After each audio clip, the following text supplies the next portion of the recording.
Pagi Bapak Ibu sekalian, di tengah gaya hidup masyarakat, urban yang serba cepat dan dinamis, kebutuhan akan makanan praktis, higienis, dan tetap lezat semakin tinggi. Banyak orang, terutama anak muda dan pekerja produktif yang tidak lagi punya banyak waktu untuk memasak. Tapi apakah makanan cepat saji yang sudah ada benar-benar menjawab kebutuhan rasa dan kualitas? Dan disinilah Dimsumova hadir. Boleh di next slide.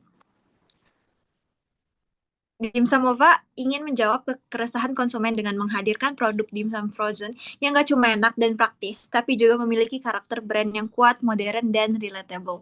Dengan kualitas rasa yang bisa bersaing dengan restock, kemasan yang kekinian, dan distribusi yang fleksibel, Dimsumova bertekad untuk mengubah cara orang memandang makanan beku dari sekedar cadangan di freezer jadi makanan yang dinikmati dengan bangga kapanpun, dimanapun. Boleh di next slide?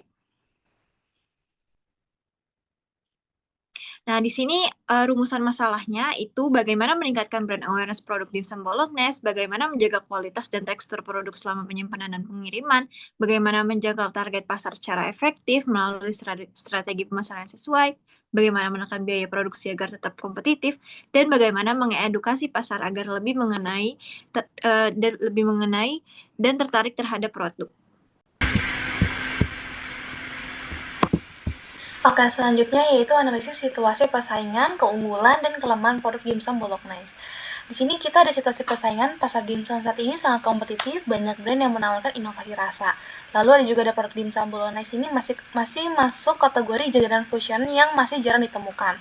Untuk saingan utamanya yaitu kita ada dimsum tradisional, dimsum kekinian, dan juga brand-brand besar. Selanjutnya untuk unggulan, kita punya unik dan inovatif, jadi kita perpaduan dimsum dan saus Bolognese. Untuk estetik dan Instagramable, kita menarik sekali untuk produk kita untuk diposting di media sosial. Selanjutnya ada segmentasi pasar jelas, yaitu anak muda, pencari jajanan anti mainstream, dan selanjutnya yaitu nilai jual berbeda. Jadi kita bisa jadi ciri khas brand kita sendiri. Selanjutnya ada kelemahan produk, kita belum dikenal luas, butuh edukasi pasar dan promosi. Selanjutnya ada teksturnya rentan lembek, jadi kita perlu pengemasan yang tepat. Dan yang terakhir kita ada biaya produksi yang cukup tinggi, jadi kita perlu menyesuaikan harga jual kita sendiri.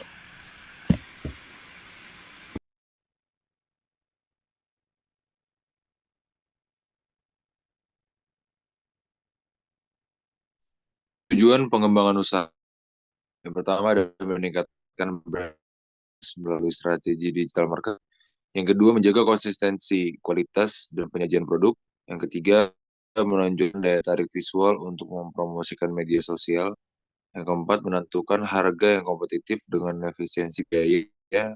Dan yang terakhir, melakukan edukasi pasar untuk membangun loyalitas pelanggan. Untuk pitch deck-nya ini sendiri ada solution dimsum homemade, halal dan fresh. Inovasi rasa lokal, keju, spicy chicken, dan mixed frozen. Desain kemasan modern, strategi PO, dan ready to cook. Aktif jualan via IG, TikTok, WhatsApp.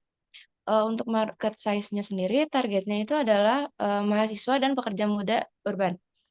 Yang kedua itu ada ibu rumah tangga di kota kecil sampai menengah. Estimasinya pasar dimsum Indonesia diprediksi tumbuh lebih dari 20% per tahun. Nilai pasar lebih dari 100 miliar di kota-kota sekunder. Bisnis model. Revenue dari penjualan direct via PO, produk frozen, reseller retail, paket hampers dan event. Future plan, launch e-commerce, Shopee atau Tokopedia. Sistem loyalitas dan langganan bulanan. Traction, penjualan rata-rata 80 sampai 120 box per bulan. Omset kurang lebih 4 sampai 6 juta per bulan. Margin kotor lebih dari 40%. Followers IG dan TikTok growing organically.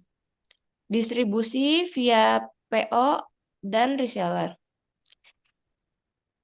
Lalu use of funds, partnership needs, dana dibutuhkan 15 sampai 20 juta untuk mesin produksi mini, stok awal bahan dan packaging, mitra yang dibutuhkan, mitra distribusi, reseller atau kios camilan, support branding, dan marketing digital.